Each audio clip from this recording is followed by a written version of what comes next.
ప్రభునందు ప్రియులారా, ఫిలిప్పీలకు రాసినటువంటి పత్రిక దైవవాక్యాన్ని మనం చదువుకుందాం. ఫిలిప్పీలకు రాసినటువంటి పత్రిక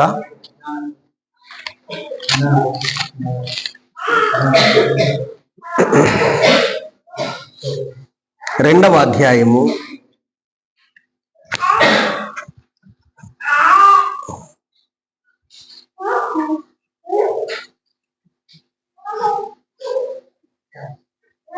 5వ వచనాన్ని చదువుదాం. చూడండి. క్రీస్తు యేసునకు కలిగిన ఈ మనస్సును మీరును కలిగి ఉండుడి. మరొకసారి చదువుతున్నాను, చూడండి. క్రీస్తు యేసునకు కలిగిన ఈ మనస్సును మీరును కలిగి ఉండుడి. ప్రార్థన చేసుకుందాం. సర్వాధికారి జీవం గల తండ్రి, నీ నామానికి స్తోత్రాలు. చదవబడినటువంటి ఈ వాక్య భాగాన్ని దీవించి మీరు మాతో మాట్లాడి మహిమ, ఘనత, ప్రభావాలు మీరు పొందుమని యేసు ప్రభు నామములో వేడుకుంటున్నాము తండ్రి, ఆమేన్. ఈ ఫిలిప్పీలకు రాసినటువంటి పత్రిక 4 అధ్యాయాలు కలిగినటువంటి పత్రిక. పౌలు చెరసాలలో ఉన్నప్పుడు, సువార్త సేవ కొరకు చెరసాలలో ఉన్నప్పుడు, చెరసాలలో నుండి ఈ పత్రికను వ్రాసి ఈ సంఘానికి ఎవరితో పంపించాడు అంటే 4వ అధ్యాయం 18వ వచనంలో ఎపఫ్రోదీతు వలన, ఎపఫ్రోదీతు 4వ అధ్యాయం ఎన్నో వచనం? 18వ వచనం. ఈ పత్రికను ఎపఫ్రోదీతుకి ఇచ్చి మరి ఫిలిప్పీ సంఘానికి పంపిస్తున్నాడు.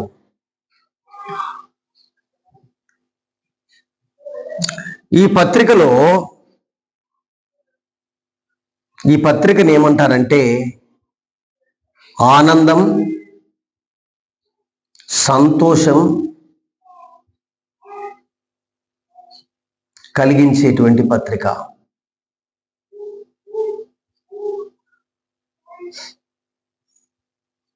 పౌలు చాలా ఈ పత్రికను అనేక సార్లు 1వ అధ్యాయం చూడండి, 18వ వచనంలో నేను సంతోషించుచున్నాను, ఇంకా నేనేమైతాను, ఇక ముందు కూడా సంతోషిస్తాను అన్నాడు.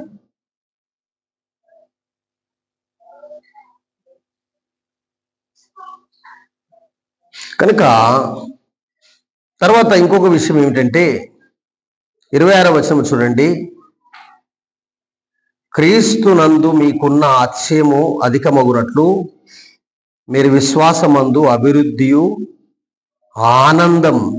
ఆనందం పొందాలి. అభివృద్ధి పొందాలి, ఆనందం పొందాలి అని రాస్తున్నాడు.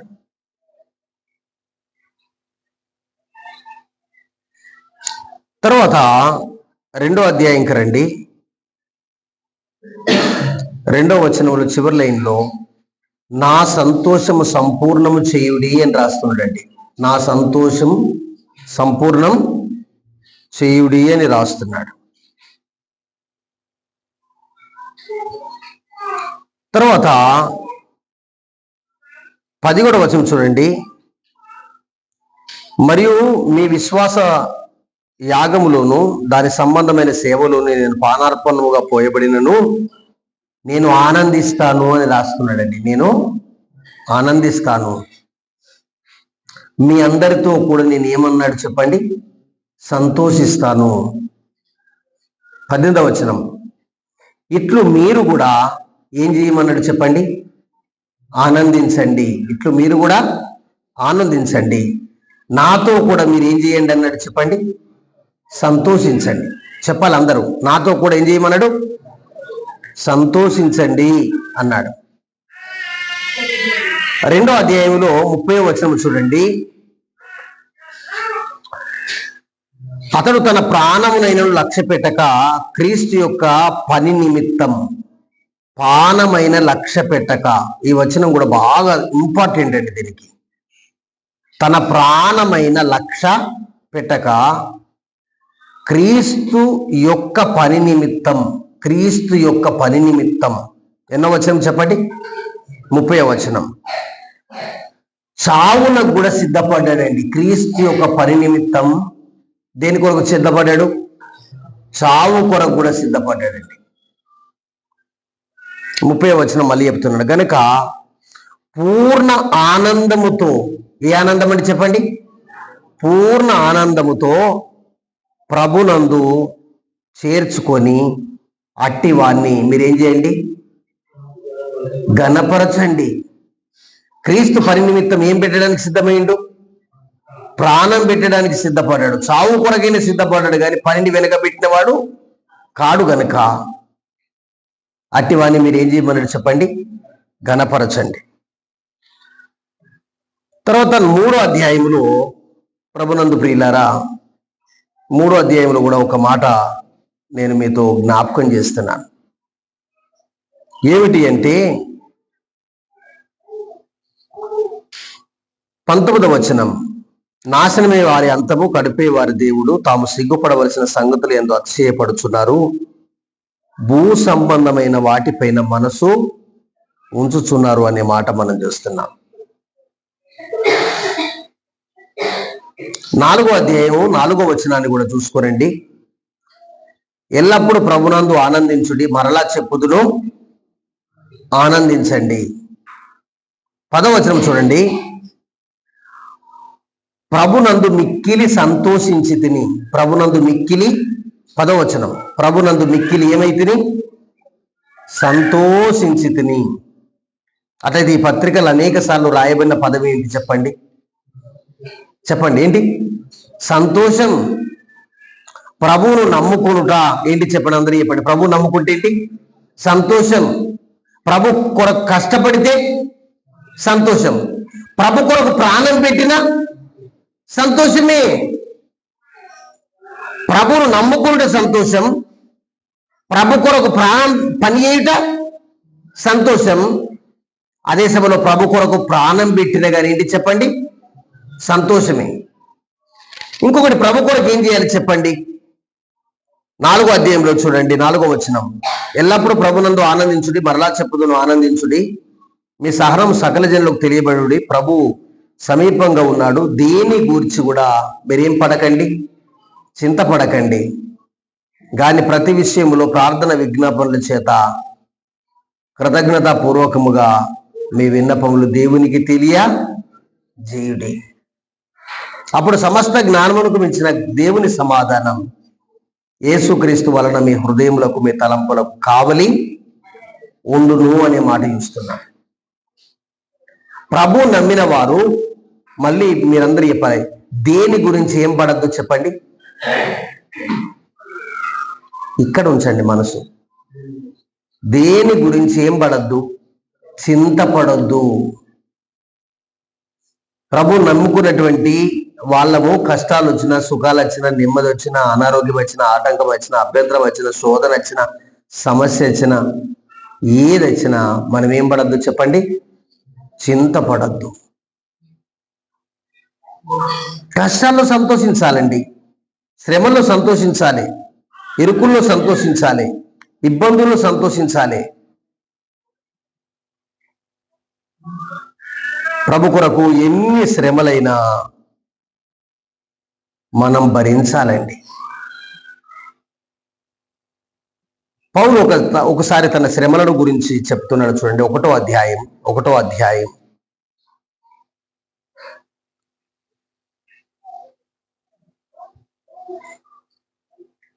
వచనం చూడండి. సహోదరులారా, నాకు సంభవించినవి సువార్త మరి ఎక్కువగా ప్రబలమగుటకే సమకూడనని మీరు తెలుసుకొని కోరుచున్నాను.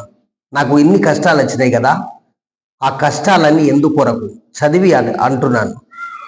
సువార్త ఎక్కువగా ఏం కావడానికి? ప్రబలం కావడానికి. సువార్త ఎక్కువ ప్రబలం కావడానికి నాకు ఈ శ్రమలు వచ్చినాయని చెప్తున్నాడు. 13వ వచనం, ఏలైనగా నా బంధకములు, అంటే చెరసాల్లో ఉన్నాడు కదా, నా బంధకములు క్రీస్తు నిమిత్తమే కలిగినవి అన్నాడండి. నాకు ఈ బంధకాలు దేని కొరకు కలిగినాయి అన్నాడు? అబ్బో నాకు బంధకాల అని భయపడతారు. నాకు ఈ బంధకాలు కూడా ఎవరి కొరకు కలిగినాయి? క్రీస్తు నిమిత్తమే. ఎంత సంతోషం! నాకు ఇన్ని బంధకాలు. రెండు చేతులకు బేడీలు వేసిండ్రు, 2 కాళ్ళకు బేడీలు వేసిండ్రు. ఈ బేడీలను కాళ్ళకు కలిపిండ్రు.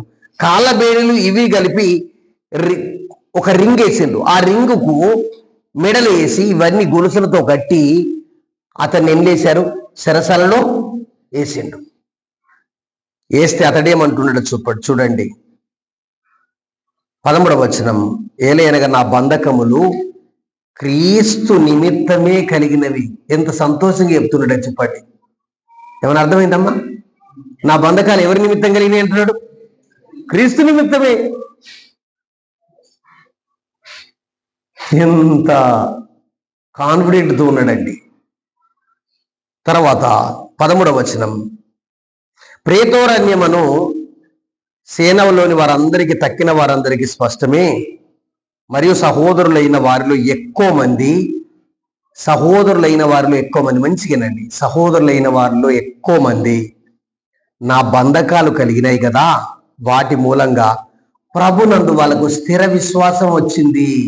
నాకేమో శ్రమలు వచ్చినాయి, వాళ్ళకేమొచ్చింది అన్నట్టు చెప్పండి. మీరు చెప్పాలి, ఇక్కడ మనసు ఉంచండి. నాకేమో శ్రమలు వచ్చినాయి, సహోదరులు అనబడిన వారికి ఏమొచ్చింది? స్థిరమైన విశ్వాసం.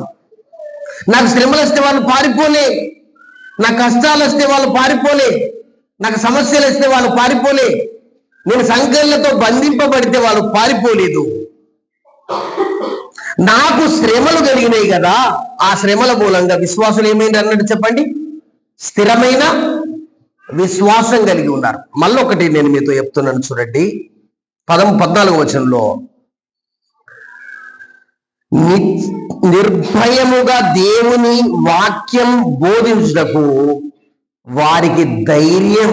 వారికి ఏమొచ్చింది చెప్పండి? నేనేమో జైలున్నా, వాళ్ళు బయట ధైర్యంగా ఏం చెప్తున్నారు చెప్పండి?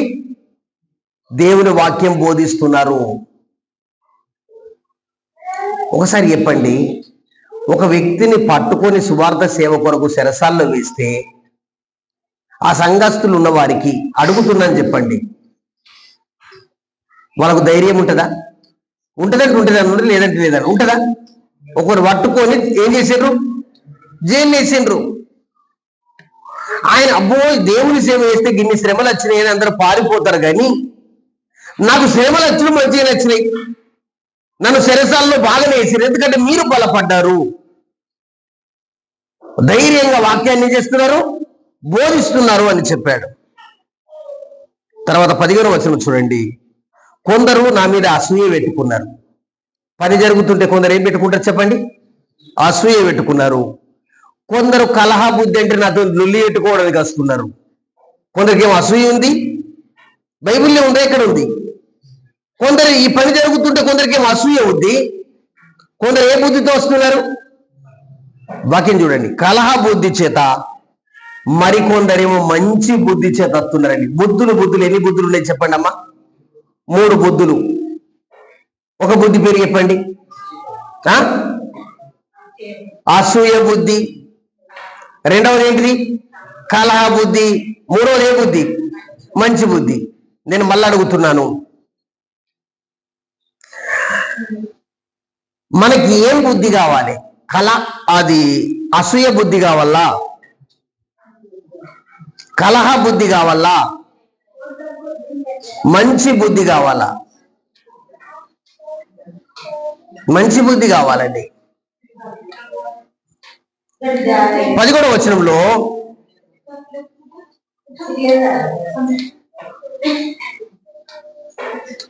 మరికొందరు మంచి బుద్ధితో క్రీస్తును ప్రకటిస్తున్నారు. ఈ మాట కూడా మనసులో పెట్టుకోరండి.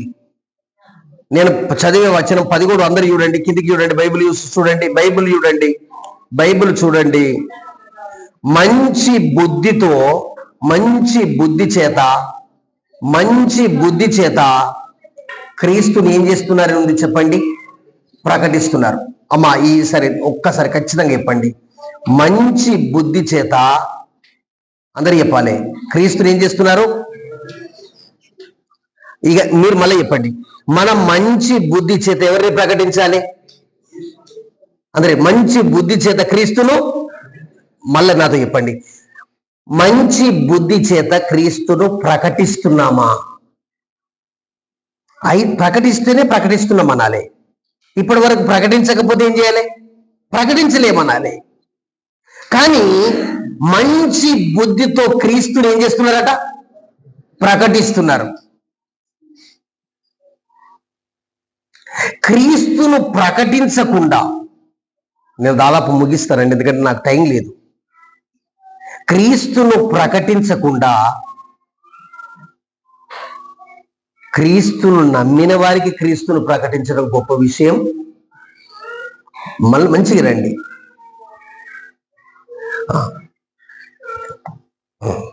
క్రీస్తును ప్రకటించకుండా క్రీస్తును నమ్మిన వారికి క్రీస్తును ప్రకటించడం గొప్ప విషయం కాదు. మళ్ళీ చెప్పండి, క్రీస్తును లోకానికి ప్రకటించకుండా నమ్మిన వారి మధ్యలో క్రీస్తును ప్రకటించడం అదేం గొప్ప విషయం కాదు. మళ్ళీ చెప్తున్నాను, క్రీస్తును నమ్మని వారి మధ్యలో క్రీస్తును ఏం చేయాలి చెప్పండి?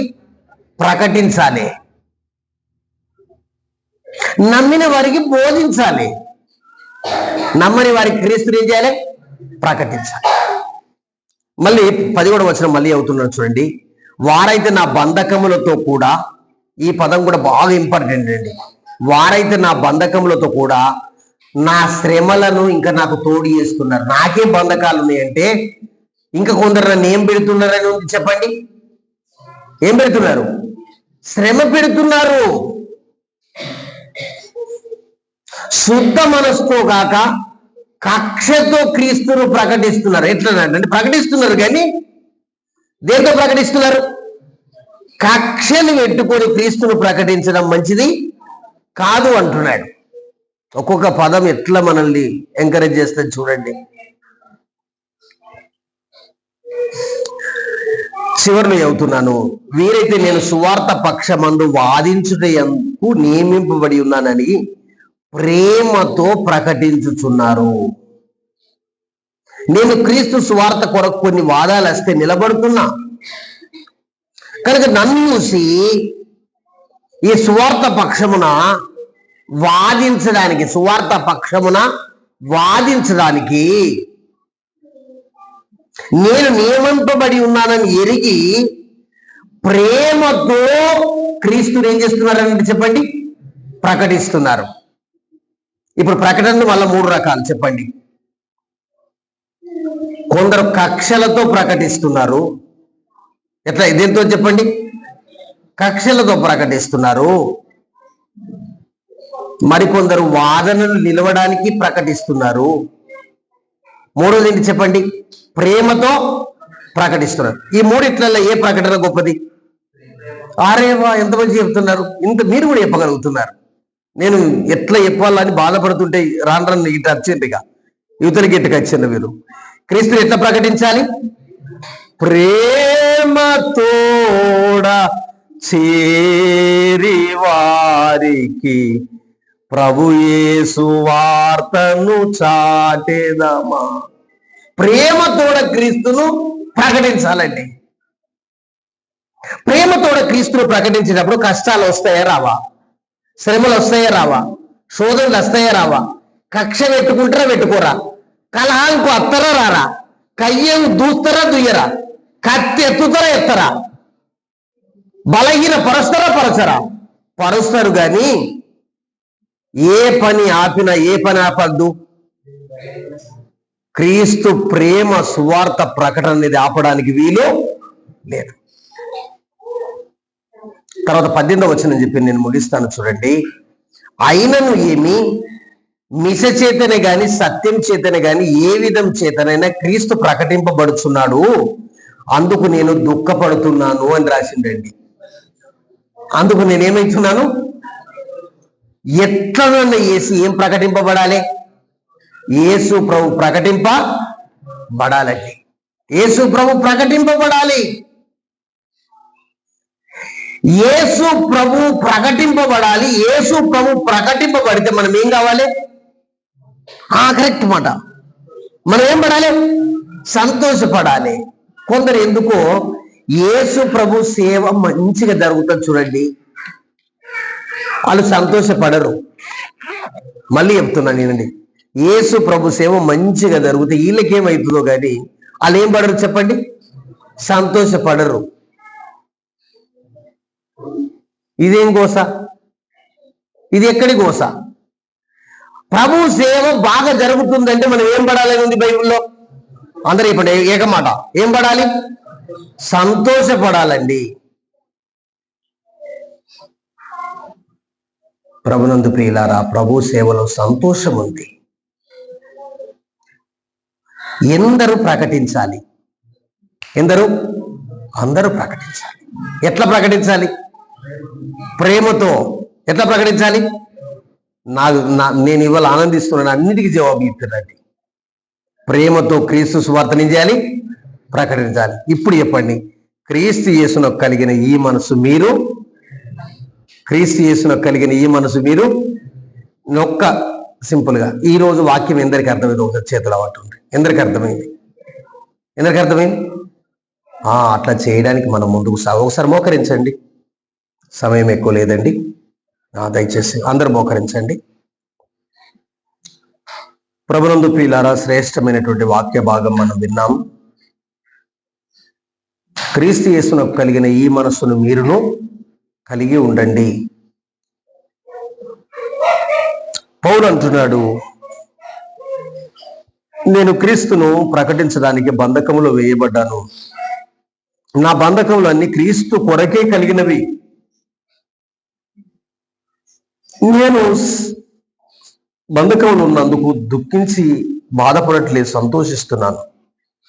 నా శ్రమల మూలంగా కొందరు ధైర్యపరచబడ్డారు, ప్రోత్సాహపరచబడ్డారు. సువార్త అధికంగా ప్రబలమైతుంది, అందుకు నేను సంతోషిస్తున్నాను. కొందరైతే నా శ్రమలతో కూడా, కష్టాలతో కూడా, బంధకాలతో కూడా మరిన్ని శ్రమలు కలుగ చేయడానికి ప్రయత్నిస్తున్నారు. కొందరు నా పైన కక్ష పెట్టుకుంటున్నారు, కలహబుద్ధి పెట్టుకుంటున్నారు. అయినా ఏమి, మీస చేత గాని కక్ష చేత గాని క్రీస్తు ప్రకటింపబడుచున్నాడు. అయితే నేను సంతోషిస్తున్నాను. మనమైతే ప్రేమతో క్రీస్తును ప్రకటిస్తాం. క్రీస్తు యేసునకు కలిగిన ఈ మనసు మనం కలిగి ఉందాం. సర్వాధికారి జీవం గల తండ్రి, నీ నామానికి స్తోత్రాలు. మంచి వాక్య సత్యాన్ని మీరు తెలియజేశారు. ఇంతకంటే సమయం మాకు అధికంగా లేదు. కనికరించండి, చెప్పబడిన మాటలు దీవించండి, ఫలించడానికి సహాయం చేయండి. ఈ అంతర్జాలం ద్వారా ఎందరైతే వాక్యం వింటున్నారో ప్రపంచానికి ఈ వాక్యం అర్థమవునట్లుగా చేయమని, ఇందులో ముక్కులై శ్రద్ధతో దీన్ని పోస్ట్ చేసి అనేకులకు వినిపించాలి, పరిచయం చేయాలనుకునేటువంటి వారిని కూడా ఆశీర్వదించండి. మీ నామానికి మహిమ తెచ్చుకోరండి. అయ్యా, మీకు లోబడుతున్నాము తండ్రి, మీదట కన్నీళ్లు కారుస్తున్నాం ప్రభువా, మోకరిస్తున్నాం ప్రభువా, విధేయులమవుతున్నాం ప్రభువా. మా సంఘంలో ప్రతి ఒక్కరిని మీరు ఆశీర్వదించమని వేడుకుంటూ యేసు ప్రభు నామములో ప్రార్థిస్తున్నాము తండ్రి. అందరికీ వందనములు.